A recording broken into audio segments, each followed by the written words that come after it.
कि अपने प्राणों की आहुति देकर जिन लोगों ने इस मुल्क को आजाद कराया है, इसके रहनुमा सत्ता में बैठे लोग नाकारा और निकम्मे हो सकते हैं, इसलिए सड़क को जीवित रखना जरूरी है। यानी आप मानते हो कि 80 करोड़ लोग इस देश के अंदर गरीब हैं, जिनके पास अनाज की व्यवस्था नहीं है, फिर कैसा आत्मनिर्भर भारत आप बना रहे बताइए? रोजगार के लिए पैसा नहीं, किसान के फसल के दाम के लिए पैसा नहीं, अडानी के ऊपर लाखों करोड़ रुपए लुटाने के लिए पैसा सरकार के पास है। ये सवाल कौन पूछेगा? तो मोदी जी की सरकार पूंजीपतियों की पतिव्रता पत्नी हो गई है। नाम ले लेंगे कि एक निगाह अपने खेत पर रखो और एक निगाह दिल्ली के तख्त पर रखो। अगर खेत से निगाह हटी तो फसल बर्बाद हो जाएगी, दिल्ली के तख्त से निगाह हटी तो नस्ल बर्बाद हो जाएगी। जहां कहीं भी आंदोलन की बात आती है, मैं अपने आप को रोक नहीं पाता। किसी भी वर्ग का आंदोलन हो, मैं समझता हूं उसमें पहुंचना चाहिए, उनकी आवाज में आवाज मिलाना चाहिए। क्योंकि मैंने बहुत पहले जब राजनीति की शुरुआत की तो भारत के प्रख्यात समाजवादी नेता डॉक्टर राम मनोहर लोहिया को पढ़ा और डॉक्टर लोहिया ने कहा था कि अगर सड़क खामोश हो गई तो संसद आवारा हो जाएगी। और ये बात जब उन्होंने कही थी तो बहुत सोच समझ के कही थी, क्योंकि उनको पता था कि अपने प्राणों की आहुति देकर जिन लोगों ने इस मुल्क को आजाद कराया है, इसके रहनुमा सत्ता में बैठे लोग नाकारा और निकम्मे हो सकते हैं, इसलिए सड़क को जीवित रखना जरूरी है। बगैर सड़क के संसद ठीक से काम नहीं करती। और ये बात अगर किसी ने दिखाया तो हिंदुस्तान के अन्नदाताओं ने दिखाया, किसान भाइयों ने दिखाया। 1-2 दिन, 4 दिन, महीने भर नहीं, पूरे 1 साल तक हिंदुस्तान की सड़कों को गर्म करके बताया कि संसद में बैठे हुए लोगों हमारे सामने झुको और हमारी आवाज को सुनो। आपने मजबूर किया देश के प्रधानमंत्री को, देश की सरकार को। और पता नहीं आपको याद होगा कि नहीं याद होगा, सुखबीर जी उस समय के वीडियो पार्लियामेंट के पड़े होंगे, देख लीजिएगा।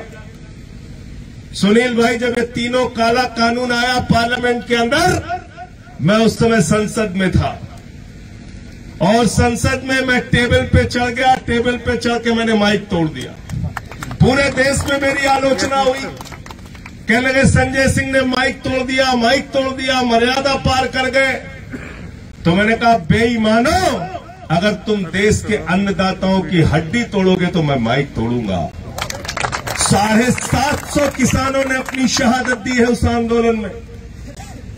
750 किसानों ने, पंजाब के, हरियाणा के, उत्तर प्रदेश के, राजस्थान के, पूरे देश के किसानों ने अपने प्राणों की आहुति देके वो तीनों काला कानून जो इस देश के किसानों को गुलाम बनाने की कोशिश थी, उसको रोकने का काम आप लोगों ने किया। पहले तो इसके लिए हृदय से बधाई देना चाहता हूं।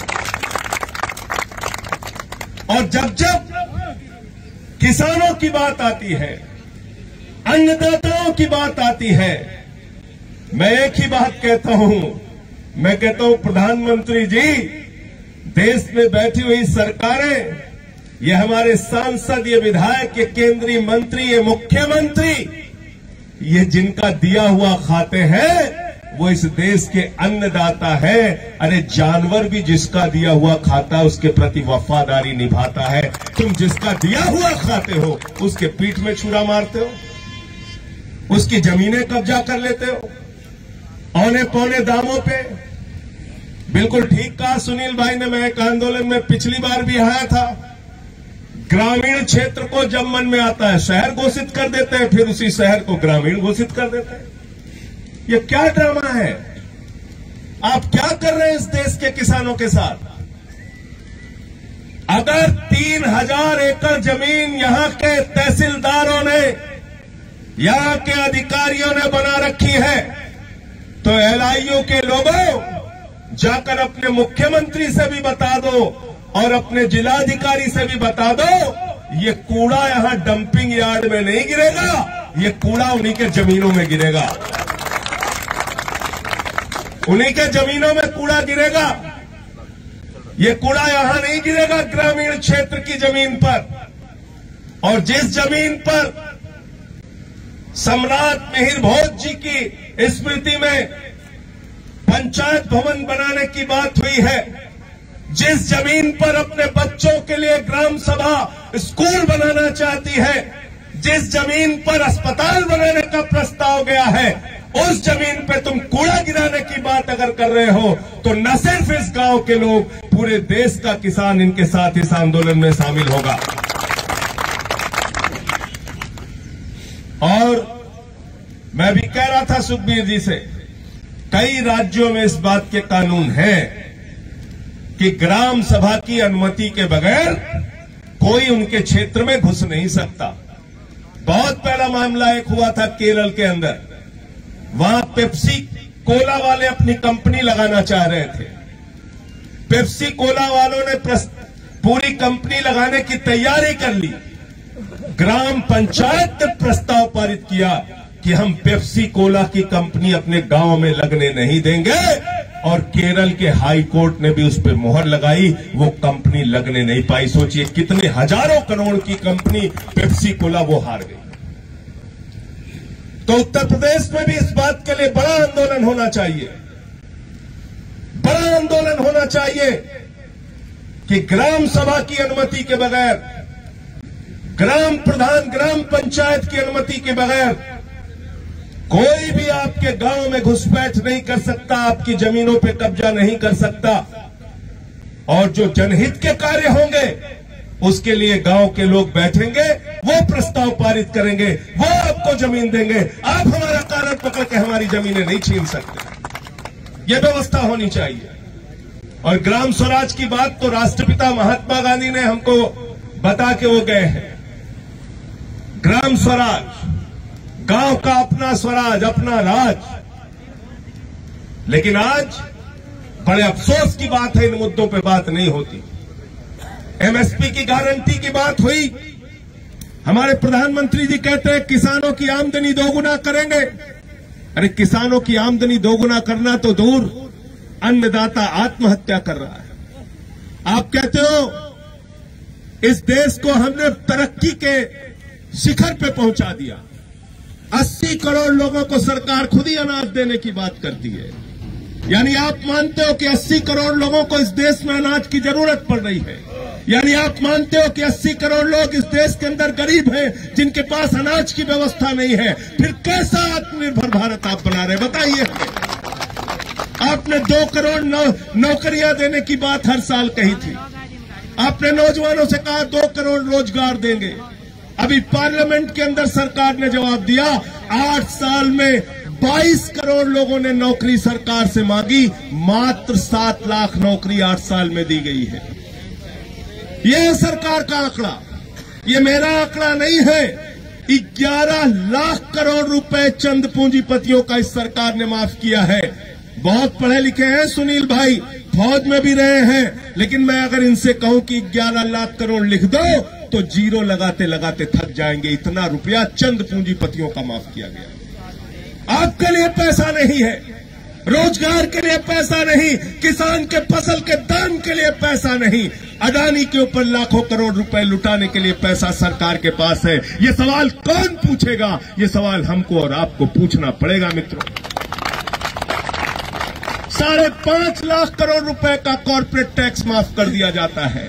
हमारे ऊपर तो लगातार टैक्स लगाते हो, डीजल पे टैक्स, पेट्रोल पे टैक्स, सरसों का तेल महंगा, दूध महंगा, दही महंगा, छाछ महंगी, आटा महंगा, दाल महंगा, चावल महंगा, कैंसर की दवा महंगी, हार्ट की दवा महंगी, टीबी की दवा महंगी, किडनी की दवा महंगी।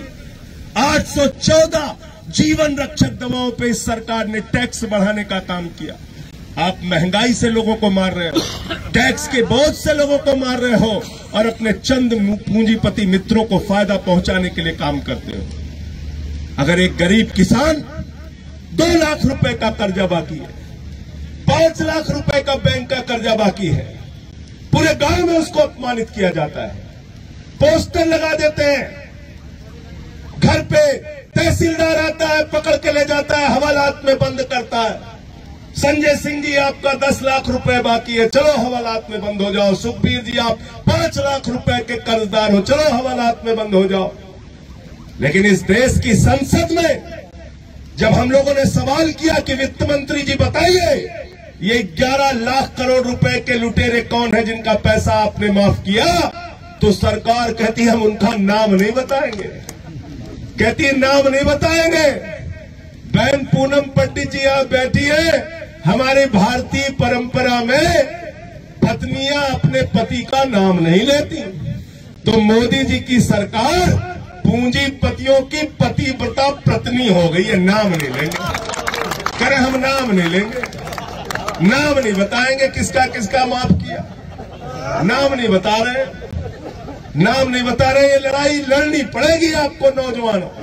अगर आपके मन में गुस्सा है तो महंगाई चरम पे बढ़ा दी, रोजगार देते नहीं, किसान को उसके फसल का दाम देते नहीं, बुलेट ट्रेन किस रूट पे चल रही है आज तक हम लोग खोज रहे हैं, 15 लाख कब आएगा पता नहीं।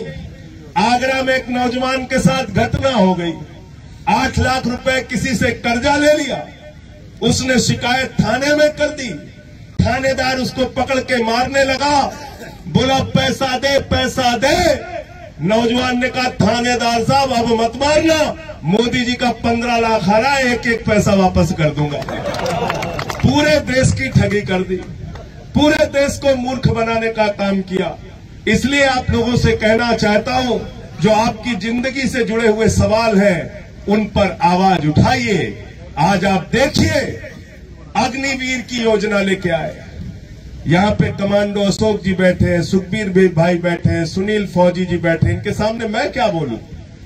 इन लोगों ने तो भारत माता की रक्षा के लिए -45 डिग्री टेम्परेचर में भी देश की सेवा की और +50 डिग्री टेम्परेचर में जैसलमेर में भी देश के लिए सेवा की। और आज भारत की सेना को आप ठेके पे रख रहे हैं, 4 साल के लिए सैनिक बना रहे, 17 साल में हमारा नौजवान सैनिक बनेगा, 21 साल में पूर्व सैनिक बन जाएगा और अमित शाह का बेटा जैसा हजारों करोड़ की संपत्ति का मालिक बनेगा, बीसीसीआई का सेक्रेटरी बनेगा, तुम्हारे लड़के हजारों करोड़ का व्यापार करेंगे और हमारे बच्चे -45 डिग्री टेम्परेचर और +50 डिग्री टेम्परेचर में देश की सेवा करेंगे। ये दोहरी व्यवस्था क्यों कर रहे हो?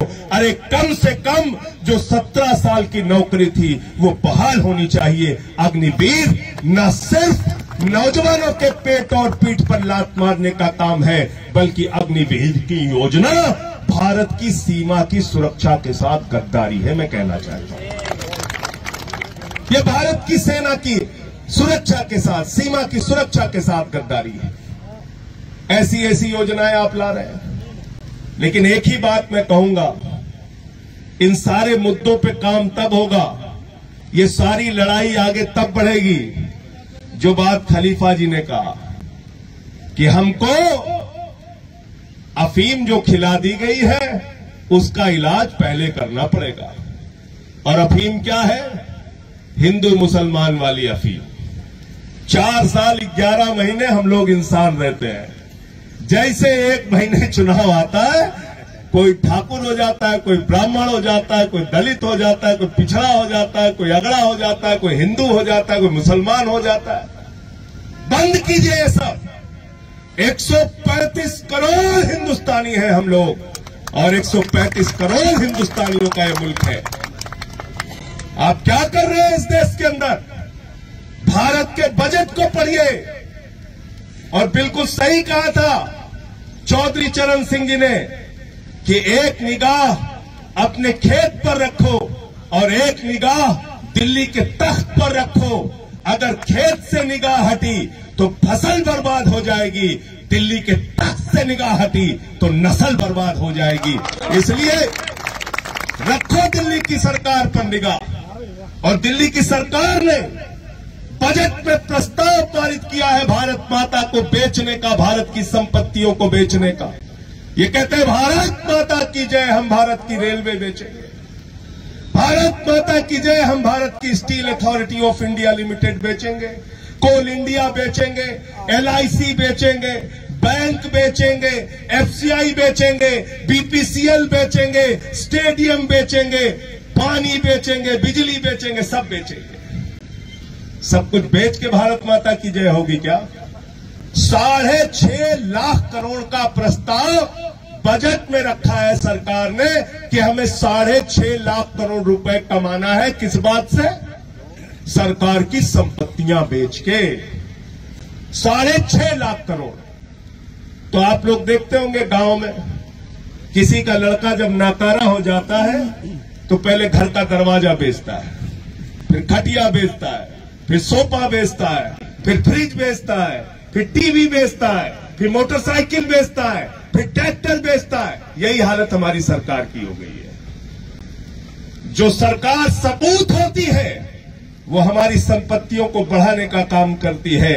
जो सरकार कपूत होती है वो भारत की धरती को बेचने का काम करती है।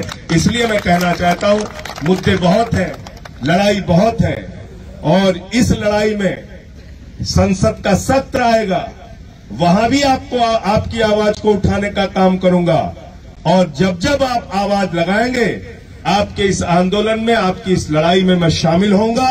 LIU के लोगों से, यहां इंटेलिजेंस के जो लोग हैं, उनसे मैं कहना चाहता हूं, जाकर अपने जिलाधिकारी को बता दो, अपने मुख्यमंत्री जी को संदेश दे दो, यहां जमीन पे कूड़ा नहीं गिरेगा।